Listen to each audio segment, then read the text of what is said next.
Mapagpalang umaga po sa atin lahat at welcome po sa ating online devotion ngayon pong umaga. At bago tayo magsimula is tayo po ay manalangin. Lord, right now we ask, O Lord God, for your presence. Humihingi din kami ng tawad, O Lord God, sa aming mga pagkukulang, Panginoon. We ask for your forgiveness, O Lord God, to restore. And we ask, O Lord God, for your spirit, Panginoon, especially in knowing our mistakes, Lord.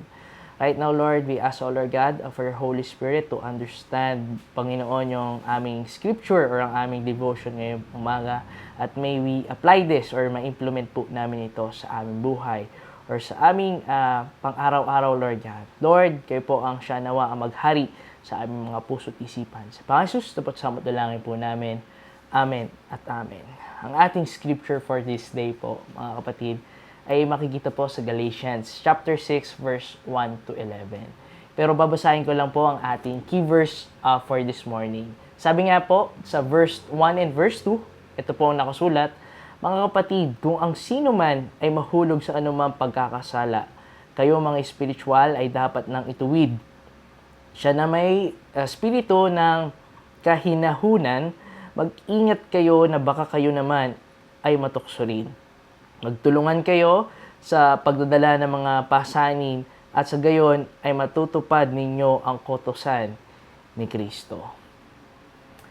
Sa ating lakbayin kasi bilang Kristiyano ay hindi lang tayo tinawag para sa sariling kabanalan. Tandaan po natin, kundi para rin tumulong sa iba. Tinawag kasi tayo ni Pablo or Paul remind us na ituwid ang mga kapatid nating nadatapa or natatalisod kasi hindi sa panunumbat, kundi sa kababaang loob at pag-ibig. Or love, di ba? Hindi kasi tayo tagahusga, kasi tayo ay tagapag-restore. Or kumbaga, hindi tayo judgmental. Or judgmental. So, ang Galatians, chapter 6, verse 1 to 11 ay isang paalala na ang pananampalataya ay hindi lang personal journey, kundi may kinalaman din sa mga pagtutulungan, pagmamalasakit at pagtuwid sa kabutihang loob. Kasi kapag may kapatid kasi tayong nagkakamali, especially sa utos ng ating Panginoon, ay lapitan sila ng mga kahinaan, di ba? Mga kahinaan, hindi natin alam ang mga bigat na pinagdadaanan nila, kaya ang hamon ay magmahal, hindi manghusga. Yan, tandaan kasi natin na tayo lahat ay may kahinaan rin.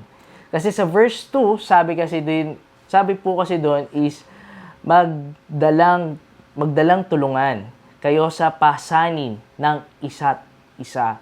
Ang pagiging Kristiyano kasi ay hindi pagiging independent. Tandaan po natin, kundi interdependent. Kasi tayo ay magkakapatid sa pananampalataya, ay tungkulin natin ang damayan ang bawat isa sa panahon ng pangangailangan. So, ang tanong sa atin, di ba? Tayo ba ay bukas na tumulong kahit hindi pa tayo personally involved? Puso ba natin ay handang umunawa at magpatawad? Minsan hindi di ba? O minsan ba ay naging tahimik lang tayo habang may ibang nanghihina? Sabi kasi sa verse 9, huwag tayong mapagod sa paggawa ng mabuti, sapagkat sa takdang panahon ay tayo mag-aani kung hindi tayo susuko. Ang kabutihang ginagawa mo sa kapwa ay hindi nasasayang. May nakatingin at may gantimpala. Kasi let us choose, di ba, to encourage others, not critics. Restorers, not judgers. Be a burden bearers, not a burden others, di ba? So tayo po ay manalangin.